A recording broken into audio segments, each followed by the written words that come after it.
um óleo ao seu redor. E o Senhor quer tirar essas escamas e trazer algo novo nessa noite para você. O Senhor quer falar do seu coração de uma forma que essas escamas vão ser removidas e esse óleo vai estar sobre você. E tem coisas para você mais do que você imagina. É como se a sua visão fosse muito limitada ainda. Você precisa chegar além do que o Senhor tem. O Senhor tem muito mais coisas para a sua casa, para a sua vida. E é só que você precisa se envolver nesse óleo. Nesse óleo. E o Senhor quer trazer você essa realidade. Amém? Amém? Amém. Eu vou pedir uma pastora orar para mostrar para o Senhor que só eu ia orar. Gabriel. Vem cá, Gabriel. Vem cá. Você é daqui da igreja, Gabriel? Você é daqui da igreja ou é turista? Você é ou ela é turista, pastor? Ela é da igreja ou é turista? Você é, boa noite. É? Mas você já aceitou Jesus como Senhor e Salvador? Você frequenta a mesma igreja? Turista, então. Turista. 3 semanas. Então, Gabriel, eu vi você como num barco. Eu vi você como, sabe aquelas gangorras que é de índio, assim, fininhas assim? Como aquela gangorra. E aí tinha um rio. E quando estava o louvor, você estava nesse rio e você estava na gangorra. E você saiu fora dessa jangada. Você saiu fora e daí voltou e saiu fora de novo e voltou de novo. E essa jangada onde você está nunca chega no final. Porque você sai e volta, sai e volta. E tudo na sua vida você é inconstante. O Senhor mostrava como a sua vida é muito inconstante no que você faz.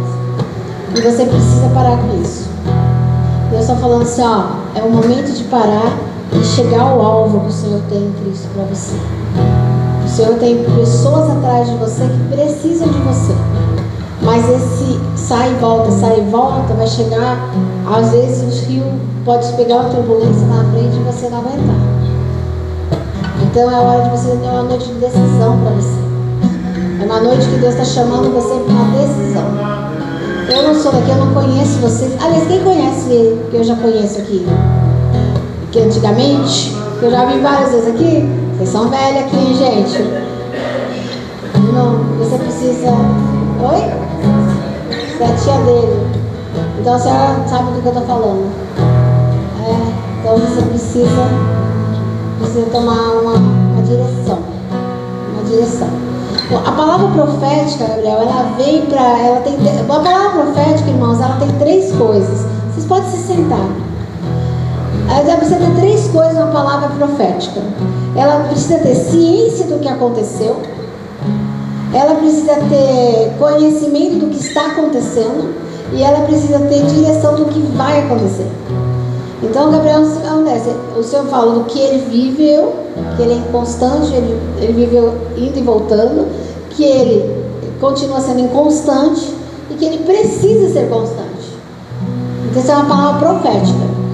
E quando o Senhor chama para o profético, chama para uma revelação, ele quer dizer assim, que o diabo não tem mais como colocar a mão dele nessa área, e é só a sua vontade. E a palavra que o Senhor me disse que eu vou falar assim, você vai entender. Presta atenção em todas as palavras que foram ditas aqui, porque o Senhor quer trazer você para uma realidade espiritual. Ele quer tirar você de onde você está por uma realidade espiritual, amém? E daí no final nós vamos orar por você. E eu gosto desses crentes não ficar com vergonha de estar aqui na frente. Para piorar, já podia dar parabéns, né? Canta parabéns. Amém? Vai lá sentar e presta atenção no culto, não sai mais. Fica aí, menino, fica aí, menino. Amém, mas tem mais uma irmã aqui, deixa eu achar. O povo não apaga a luz, eu sou míope. Cadê a irmã, meu Deus do céu? Perdi. Tinha um senhor ali, ela estava do lado, era pra você de azul, né? Tinha um senhor ali do seu lado, né?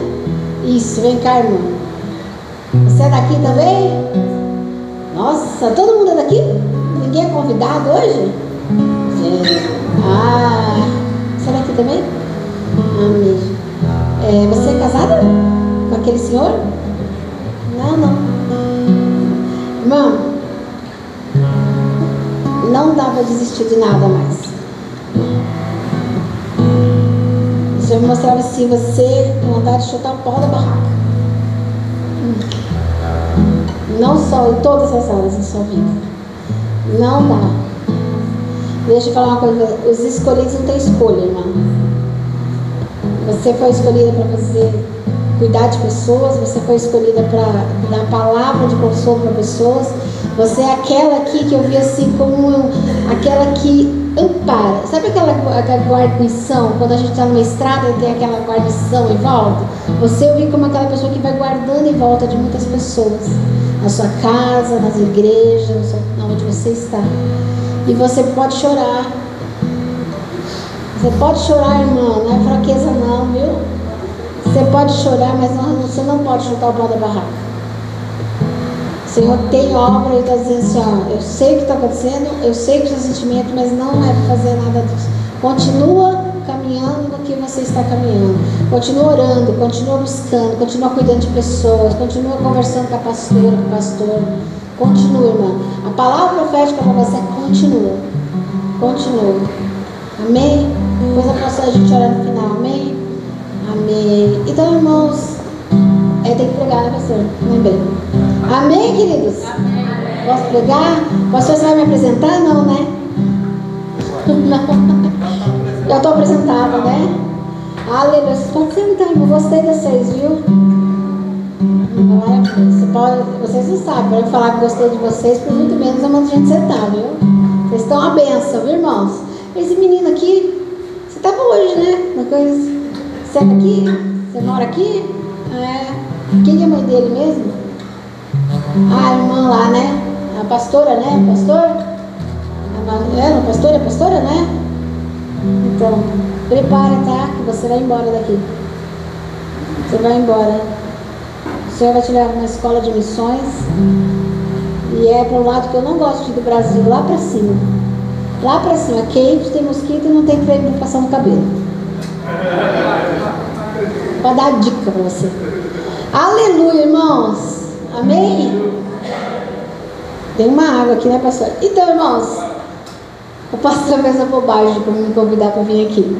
Depois vocês pegam ele na esquina, tá bom, irmão? Olha só. Então, meu nome é Mara Henrique. Vocês que são casada com esse rapaz fofo aqui, forte. Ele me ama muito mais do que eu amo. Por quê? Porque amar ele é muito fácil. Ele é uma pessoa super organizada, super certinha, sabe? Quando tinha dinheiro na carteira, ele carregava todos os dinheiros da maior para menor, coisa mais linda, gente. Ele não deixa roupa jogada.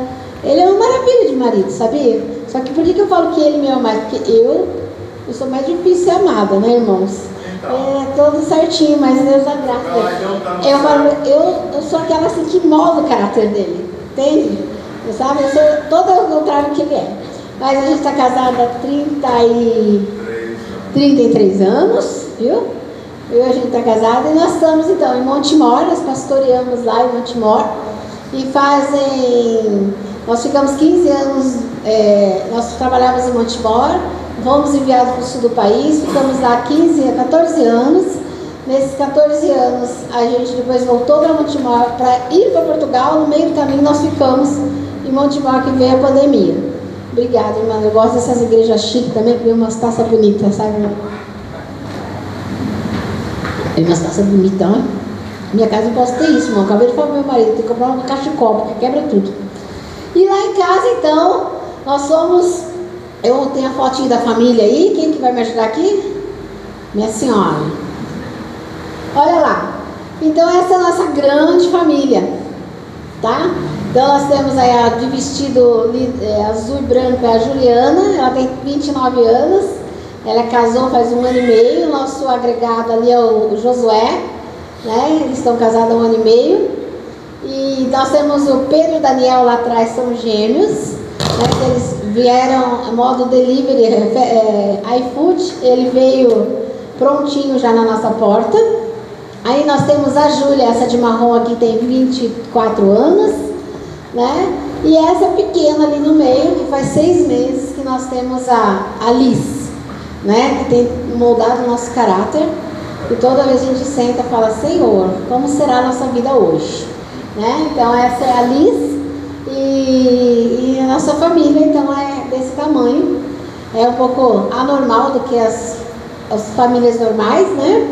Então, e aí todos os nossos filhos, irmãos, eles vieram de uma forma diferente, né? Nós tivemos a Juliana, pela medicina nós não podemos ter filhos, né? E o Wagner fez cirurgia e tudo mais, e o médico falava que nem era dele quando eu engravidei. Está aí a Juliana, que é a cara dele, mas do gêniozinho da mãe, né? Veio os gêmeos, que eles vieram recém-nascidos para a nossa casa, que o Senhor deu uma revelação, uma palavra profética, é um sonho que a gente teria os 2 meninos. Depois o Senhor nos deu uma palavra profética também, que viria a Júlia. Ela veio com 7 anos e meio, era uma menina de rua, que veio aprender a comer, se alimentar toda em casa, sofreu vários abusos, e agora veio a Liz, né? Que também o Senhor, no começo do ano, o Senhor me deu uma palavra. Eu tive um sonho que eu estava recebendo uma criança, e quando eu acordei, nós estávamos tomando café. Eu disse para o meu marido: nós vamos ter um outro filho. Sempre falei para ele que a gente teria outro filho, e ele disse: não, nós estamos aí, né, na faixa de 55, 56 anos, não. E a Lisa então apareceu na nossa vida.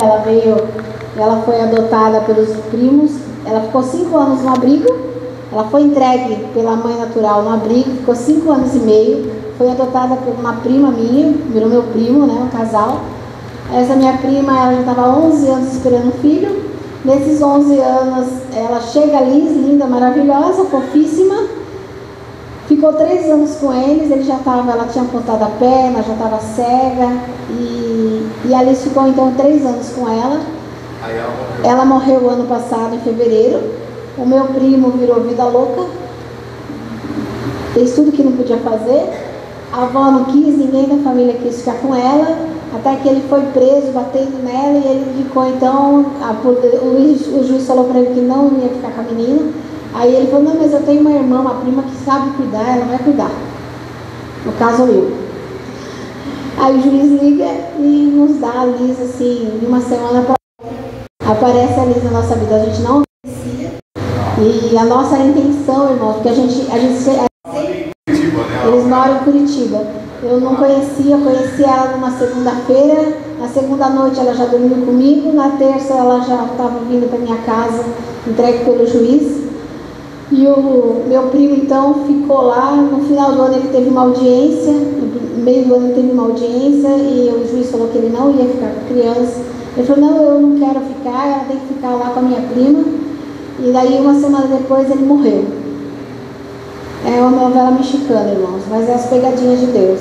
Pegadinhas de Deus vai nos encurralando, vai nos colocando na vontade dele. Porque se fosse assim, jamais a gente falaria não, de forma nenhuma. Nunca. Crentinho vagabundo que ia ser, né? Não ia falar nunca um não. Mas essa é a história da Liz. Ela é inteligentíssima, ela conta com uma memória maravilhosa, e nós contamos com o nosso começo de esquecimento. Então, é mais ou menos assim. E aí, todos os nossos filhos vieram por uma revelação, uma palavra profética, e a nossa história está nesse livro, que eu falei para a pastora que você não leu ainda, você tem que ler. É uma Black Friday lá, gente, tem uma maquininha, se você quiser comprar quantas vezes você quiser, do jeito que você quiser, para ler essa história, amém? E eu quero assim, eu nem sei o que eu quero fazer, não. Eu queria orar, na verdade, né? Mas eu quero falar uma coisa para vocês também. Eu não sei se vocês me conhecem, que o pastor passou os videozinhos, né, do ministério na Tailândia. Eu quero falar um pouquinho desse ministério também, da Tailândia e tudo mais. Mas a gente também, antes de falar disso, eu quero falar algo que a gente tem uma decisão sempre que a gente tem que tomar. Tá bom aí, gente? Barulho? Mais perto? Mais perto. Irmãos, você sabe que na nossa vida o Senhor, uma coisa que Ele não tem é a nossa vontade. Nós somos livres. Nós somos livres para decidir querer ou não querer andar com Deus. Você é livre para falar sim às escolhas de Deus ou não. Ele vai nos falando como a palavra profética, que nos dá a direção, nos dá o que fazer, a direção onde ir, o modo de fazer. Mas nós somos aqueles que nós temos a decisão de falar sim ou não. Então, sempre é assim. Eu falo que Deus não tem seus filhos prediletos, mas tem filhos obedientes. Eu não sei você, mas lá em casa eles falam assim que o Daniel é o filho preferido, né? Ele não é o preferido, mas ele é aquele que a gente sempre chama e ele sempre obedece. Então, quando o Daniel pede alguma coisa para mim, eu já faço questão de fazer rapidamente, porque eu sei da obediência dele. Ele é um menino que todas as vezes que ele sai do mercado, ele compra uma Ana Maria para mim. Aí o jogo vai chegar em casa, vai ter uma Ana Maria de cada lado da nossa cama, porque ele comprou. O Pedro é aquele que a gente chama para fazer alguma coisa, ele vai demorar assim, uns 3 dias para ir, uns 3 dias para voltar. A Júlia já vai falar não de cara. Não vou. A Juliana, ela vai fazer também de imediato. A Liz, irmãos, a Liz vamos deixar para lá, né? Foi 6 meses só, né, irmãos? Mas é assim, Deus sempre espera uma resposta nossa. E você sabe que nós estamos chegando no Natal, e até para Deus, para Ele fazer com que o filho dele viesse à terra, para Ele fazer com que aquela mulher, a Maria, gerasse o filho dele, Ele fez uma pergunta e teve uma resposta. Em Lucas 1 diz assim, deixa eu ver aqui para vocês, em Lucas 1:38, ela está ao encontro de Isabel, né, com a Maria, e lá no 38 diz assim: respondeu Maria, sou serva do Senhor, que aconteça comigo conforme a tua palavra. Então o anjo a deixou. Irmãos, a gente conhece bem a história de Natal. Eu amo Natal, irmão, amo. Meu Natal começa em outubro, acaba em fevereiro. Porque o meu marido faz eu tirar tudo em fevereiro, senão por mim ficava o ano todo. Irmãos, e Maria, ela teve, o anjo falou com ela e ela teve que fazer. E quando o anjo fala com ela que ela vai conceber um filho de Deus, ela se sente favorecida, tem o favor de Deus, e ela dá uma resposta positiva. E na nossa vida de fé, a gente sempre vai ter que dar uma resposta para Deus. Deus, Ele não é aquele que vem arrebentando a nossa vida. Eu brinco que Ele vai fazendo pegadinhas, né? Porque se você fosse falar, você queria ficar em Montemor? Não, foi uma pegadinha. Ele foi me colocando até que eu fiquei lá. Você queria adotar a Liz agora? Não, ele foi me colocando e é impossível falar que não foi Deus. Irmãos, quantas pessoas que você sabe que buscam engravidar ou adotar uma criança? Quantas pessoas você sabe que nunca bateu na porta de uma criança? Nossos filhos praticamente, a Júlia também foi, mas bateu na porta da nossa casa. Os meninos só deixaram na porta da nossa casa. Mas a gente tem que sempre falar o sim. O sim é uma resposta do que você tem entendimento espiritual do que Deus está fazendo. Irmãos, quando Deus dá uma palavra profética para você, você tem o sim ou não na sua boca. Você pode fazer ou não fazer. Mas o que você não pode falar é que não aconteceu porque foi uma falsa palavra. Porque muitas vezes a palavra não aconteceu porque não teve uma atitude. Eu sempre vou para os Estados Unidos e aqui não tem Burger King, tem Burger King? Tem Burger King? Você já foi no Burger King? Se você não foi, você vai lá. Economiza seu dinheiro e vai lá. Não é tão caro não, né, irmão? Esse dia nós comemos 2 por R$25. É bom. E lá no Burger King, quando você compra o lanche, vamos lá nos Estados Unidos, eu fui num restaurante com os americanos. Eu vou lá para pregar, irmãos, eu não falo inglês, eu não falo espanhol, mal espanhol. Eu uso tudo tradutor, então a gente conversa, eu coloco assim na mesa, o tradutor, eu converso aqui, eles respondem lá e a gente vai lendo a conversa.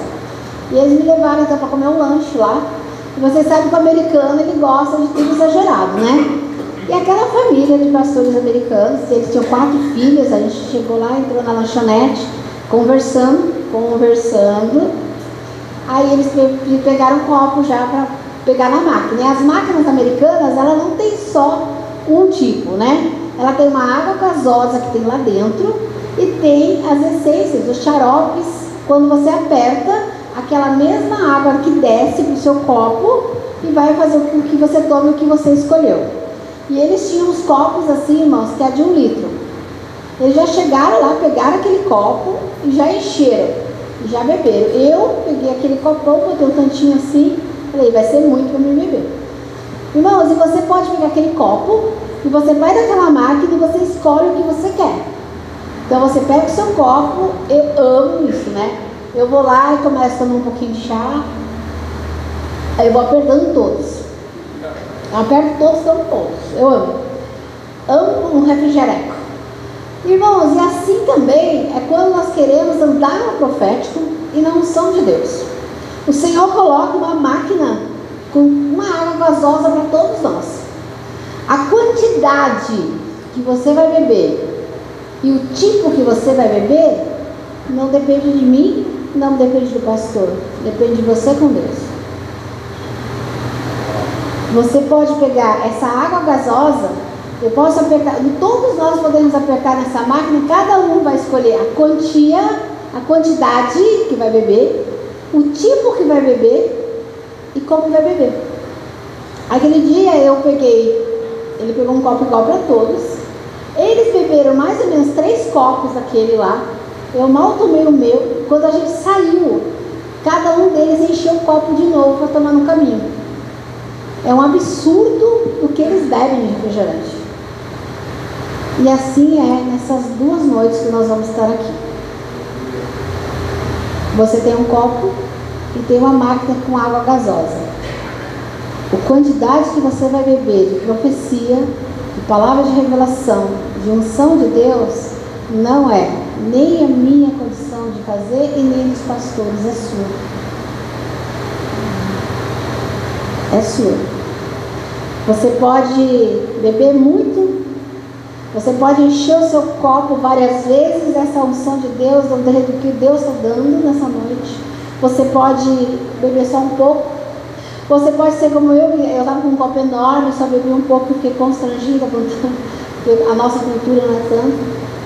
Ou você pode encher o seu copo e beber muito e ainda levar para casa. Mas o que existe é o sim e a disposição. Não existe um método. Irmãos, a gente não... o que Deus tem para cada um de vocês, a minha vida, que eu vim receber nessa noite, é uma sede e uma proporção que eu tenho e que eu quero. É o seu sim. Maria disse sim. Porque se ela não tivesse dito sim, há o sim na Bíblia. O Senhor nunca faz algo que você não queira. Ele pode te conduzir à vontade dele, mas ele não faz o que você não quer que ele faça. Não quer. Eu só tenho certeza, irmãos, que muitas vezes Deus quis fazer coisas na sua vida. Se você perguntasse pra gente assim, se o Senhor tivesse falado para nós, vocês vão sair de Caxias do Sul e vão ser pastores lá em Montemor, ele sabe que a gente fala, não, Senhor, por favor. A gente preferiu o desafio de largar tudo que a gente tinha. Irmãos, a gente começou a nossa vida 7 anos atrás, de novo. A gente deu tudo que a gente tinha. A gente foi para Montemor com uma Zafira, igual essa daí. E a gente foi com uma Zafira com os 4 filhos, um hamster e um violão. E a roupa do corpo. Era isso que a gente tinha. Começamos tudo a nossa vida de novo. Nunca nos faltou nada. Lá em Lucas diz assim, que aquele que está na missão, que ele disse o simples Senhor, ele não pode mais olhar o que tem e o que não tem para trás. E nós queremos falar um pouco de missão também. E eu quero falar para você que Deus, o mundo está de olho em você. Irmãos, o mundo está de olho na minha vida e na sua vida. Quem? O incrédulo para apontar o dedo no nosso erro? Não. O povo de Deus. O povo de Deus, irmãos, ele está de olho em todos nós brasileiros. Semana passada aqui no congresso, de uma escola profética em São Paulo, tinha umas 2.500 pessoas, mais ou menos. E eram os americanos da Bethel, na Califórnia. Eu estive lá nessa igreja. Irmãos, sabe o que eles disseram? Eles disseram exatamente isso que eu estou dizendo para você. Nós estamos de olho no Brasil. Nós queremos ver o Brasil se movimentar no mundo espiritual, porque nós sabemos que virá um avivamento quando vocês se moverem. E o avivamento que nós teremos aqui no Brasil, ele não vem do avivamento que aconteceu na Inglaterra em 1800, ele não vem do avivamento que aconteceu naquela época. Ele vem do avivamento que aconteceu na Rua Azusa, que foi um avivamento onde havia milagres. Nós temos um avivamento para acontecer na minha vida, na sua vida, que o mundo está olhando, que é um avivamento de milagres. É um avivamento de milagres. Queridos, não pense que porque você está em Barbacena, Deus não está olhando para Barbacena, Ele está olhando para Barbacena. Ele está olhando para cada cantinho de Minas Gerais. Ele está olhando e os americanos também estão. Os americanos estão olhando, o chinês está olhando, o japonês está olhando, a Inglaterra está olhando, a Europa está olhando para a gente. Até quando a gente chega lá no fim do mundo, quando lá na Tailândia, há uma igreja olhando para a gente, esperando. Vocês estão fazendo o quê? Porque nós temos um avivamento para buscar. Então eu quero animar o seu coração nessa noite para o seu sim. Se aquele sim fala, é comigo aqui, vamos aí que é comigo. E eu quero falar um pouquinho para você das coisas que é o trabalho do Toca Deus, o ministério profético. É o ministério profético e o ministério de resgate de crianças. E eu vou dizer para você que todo ministério profético genuíno, que há um ofício profético, profeta de ofício, ele sempre vai fazer com que vocês, a igreja, olhem para fora, para alguma área social. João Batista fazia isso, eu pedia para olhar. Geazi, quando o Geazi, ele aparece para o comandante, que eu esqueci o nome dele agora, ele aparece e fala assim, Geazi, ele fala para o Geazi, você vem em paz? Geazi, como que eu posso estar em paz? Não dá para estar em paz. Se você disser para mim, Mara, você vem em paz para Barbacena, eu vou falar para vocês, como eu posso vir em paz? Se o mundo está assim, se nós estamos sentados ainda sem falar o nosso sim para o Senhor. Irmão, falar sim para o Senhor não é falar sim, Senhor, eu quero um carro novo. Sim, Senhor, eu preciso de um... Irmãos, o profeta que vem falar para você que você vai ganhar um carro, você vai comprar uma casa, não, isso existe. Mas, irmãos, não é isso que o profeta vem fazer.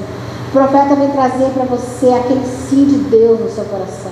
O profeta vem falar, rapaz, você está precisando olhar a mazela que está aí fora. Irmãos, eu vou mostrar para você que está no Nordeste, ele está lá na Tailândia, no Camboja. Eu podia colocar aqui fotos miseráveis para você. Fotos, irmãos, que eu prefiro guardar na minha mente do que nos seus olhos e no seu coração. Miseráveis. Você podia mostrar coisas assim, queridos, que você ia chorar a noite toda e não ia nem dormir. Eu disse para a pastora, eu tinha um filme que eu fiz no primeiro ano que eu fui, que tinha um dos agentes, que deixa eu explicar, é que eu sou traficante. Então eu preciso explicar o que eu sou.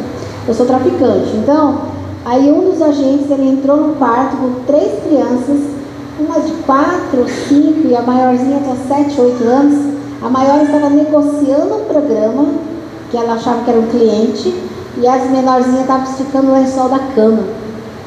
E ele foi filmando, né, a cena. Horrível, irmãos. Horrível. Horrível. Então eu sou traficante e vou mostrar algumas cenas para você. Então, acho que o pastor já contou um pouquinho, né? Contou um pouquinho da história, mas eu vou lá colocar. Você que vai me ajudar? Vamos entrar na cor, em 2. Não. Tá, eu vou fazendo, não vou prejudicar elas. Eu vou deixando uma antes. Eu vou falando, irmã, fica tranquila. Vai aí que... Vai que eu vou indo. Pode ir, vai que eu vou indo. Aqui, irmãos, isso aqui é uma Tailândia. A Tailândia, ela é o primeiro lugar pela Unicef, é o primeiro lugar em abuso sexual infantil. Ela é seguida pelo segundo lugar pelo Brasil, de abuso sexual infantil. Não existe, irmãos, a palavra prostituição infantil. Existe abuso sexual infantil. Prostituição é um consenso. A pessoa é consensual. Aqui não é consensual, tá? Então, aqui é o quê? Uma cena muito comum. Um turista, que aqui do ladinho ali onde eu marquei a seta, ele tinha acabado de fechar o programa. Uma menina, ela estava chorando na minha frente, porque ela não queria ir, ela estava indo para um programa com aquele homem, tá? Crianças, quando eu falo, irmãos, começa de 3 anos, vai para cima até os 2. Pode passar? Isso é Tailândia, tá bom? Opa! Vai. Não vou levar vocês no Burger King, meninas. Vai lá. A Tailândia, tá, essa menina aqui, ó, Essa menina tem um filminho antes, faça o filminho. É uma cena comum na Tailândia, tá bom? É muito diferente a prostituição lá e aqui. As crianças, elas são vendidas, levadas, elas são vendidas pelos pais e elas são entregues ao traficante, o tráfico, que é no meio do caminho, e essas crianças, elas são vendidas no primeiro programa, ela faz o primeiro programa e depois elas são levadas para uma chácara, para uma fazenda, onde ela aprende a atender o cliente. Eu vou falar em palavras sutis aqui, tá bom? E essa menininha, ela vai estar andando na rua. Deixa eu ver se tem um filminho. Tem um filminho. Olha lá. Vamos ver. Considere esse tempo todo que não é meu. Elas estão perdendo meu tempo, tá?